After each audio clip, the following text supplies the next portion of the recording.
샬롬, 이동춘 목사입니다.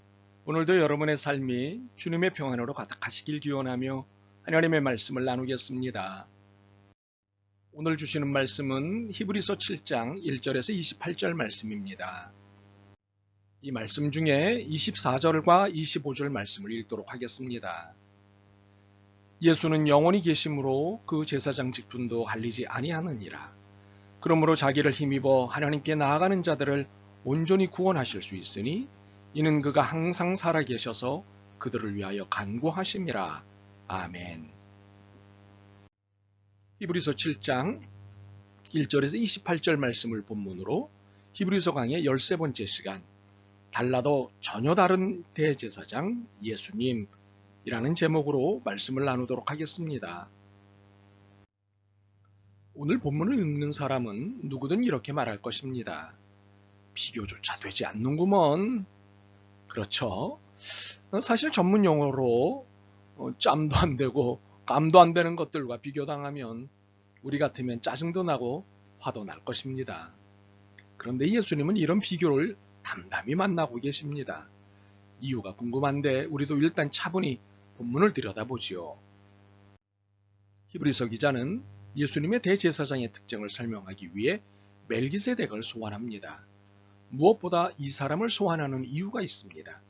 최초의 대제사장이었기 때문입니다. 그렇기 때문에 멜기세덱이 갖고 있는 특징을 통해 예수님의 대제사장의 특징을 드러내고자 함입니다.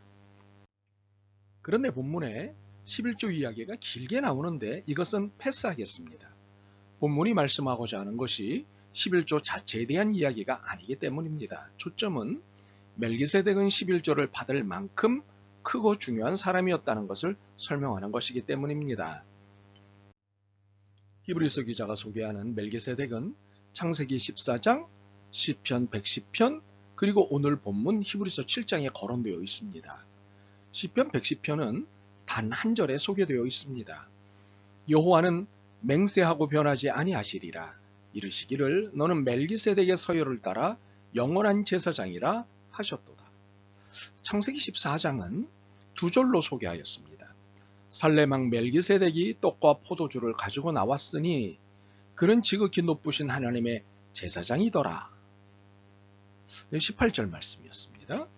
그리고 20절은 너희 대적을 내 손에 붙이신 지극히 높으신 하나님을 찬송할지로다 하매 아브라함이 그 얻은 것에서 10분의 1을 멜기세덱에게 주었더라. 어떻습니까? 히브리서 7장이 멜기세덱을 가장 자세히 소개하고 있죠.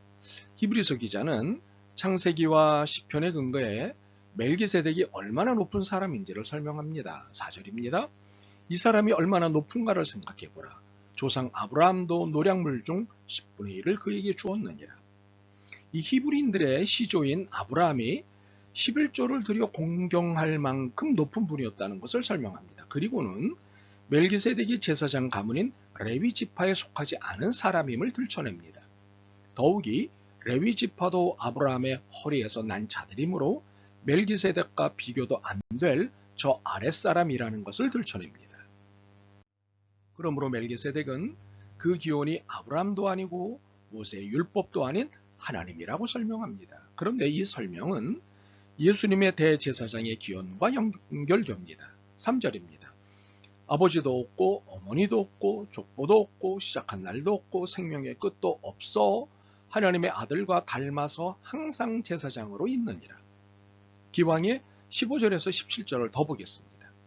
멜기세덱과 같은 별다른 한 제사장이 일어난 것을 보니 더욱 분명하도다. 그는 육신에 속한 한 계명의 법을 따르지 아니하고 오직 불멸의 생명의 능력을 따라 되었으니 증언하기를 내가 영원히 멜기세덱의 반차를 따르는 제사장이라 하였도다. 우리는 히브리서 기자의 설명에서 예수님이 멜기세덱의 반차 즉 뒤를 잇는 분으로 이해합니다. 그러나 더 정확한 이해는 3절을 통해서 해야 합니다. 멜기세덱이 하나님의 아들을 닮았다는 것에 주목해야 합니다. 형식상으로는 예수님이 멜기세덱의 뒤를 잇는 것이지만 내용상으로는 멜기세덱이 예수님 즉 하나님의 아들의 뒤를 이은 것입니다. 그러므로 예수님의 대제사장직의 권위는 레위 지파를 넘을 뿐만 아니라 아브라함은 물론 멜기세덱도 넘는 권위를 갖고 있는 것입니다. 이것을 밝힌 히브리서 기자는 이어 예수님의 대제사장직에 비교할 수 없는 특징에 대해 16절 이하에서 설명하고 있습니다. 첫 번째로는 예수님의 대제사장직은 율법에 속한 것이 아니라 영원한 생명에 속한 것이라는 설명입니다. 16절에서 19절을 따라가 볼까요? 그는 육신에 속한 한 계명의 법을 따르지 아니하고 오직 불멸의 생명의 능력을 따라 되었으니 증언하기를 내가 영원히 멜기세덱의 반차를 따르는 제사장이라 하였도다. 전에 있던 계명은 연약하고 무익함으로 패하고 율법은 아무것도 온전하게 못할지라 이에 더 좋은 소망이 생기니 이것으로 우리가 하나님께 가까이 가느니라.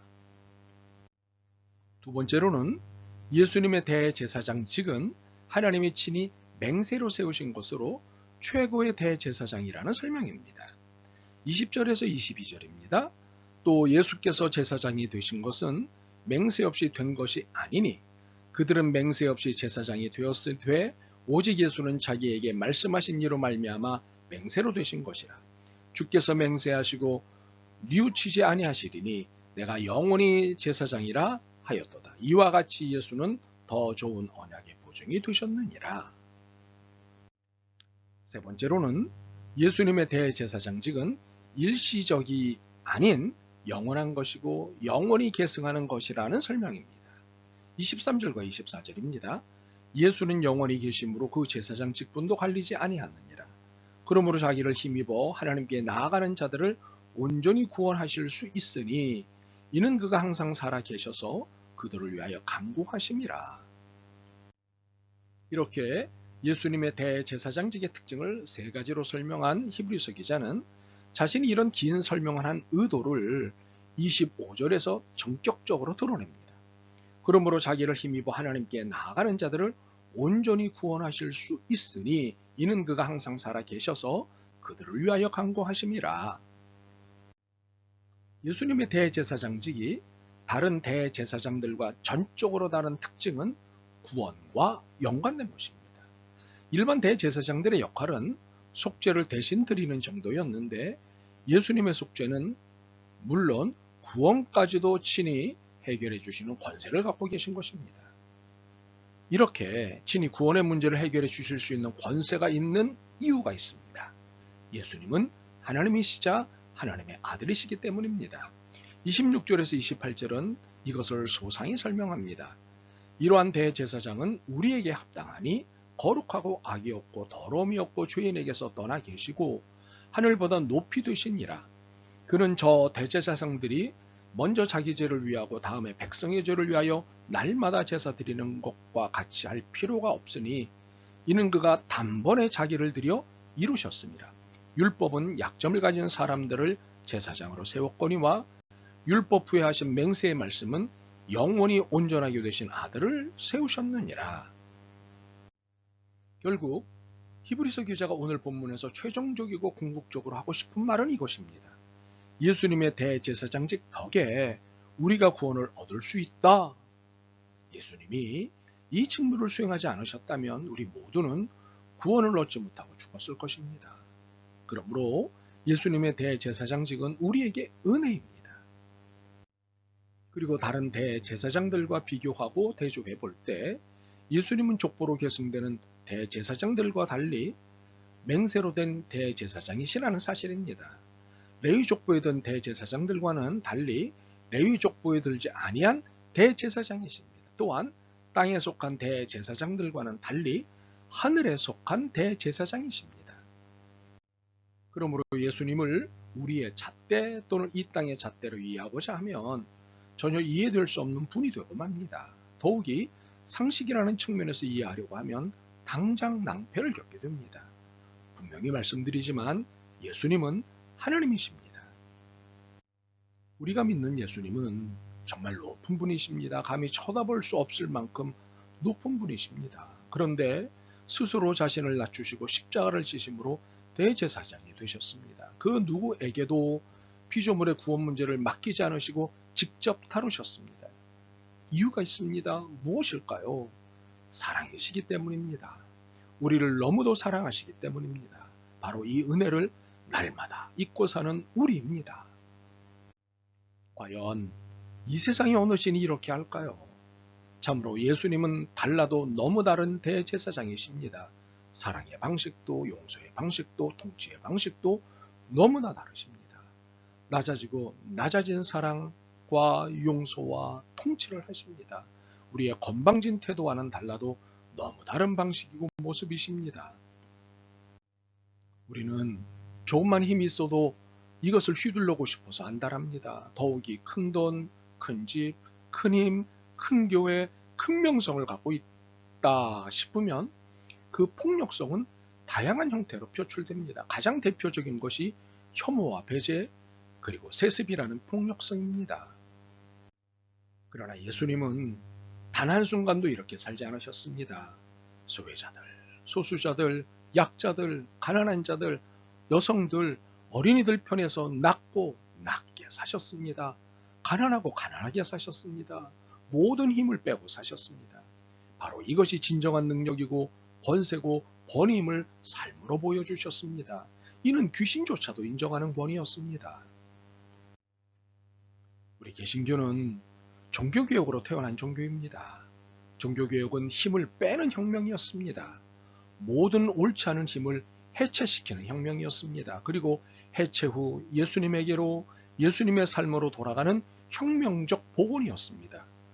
리포메이션을 종교개혁이라고 번역하지만 실은 혁명이란 뜻입니다.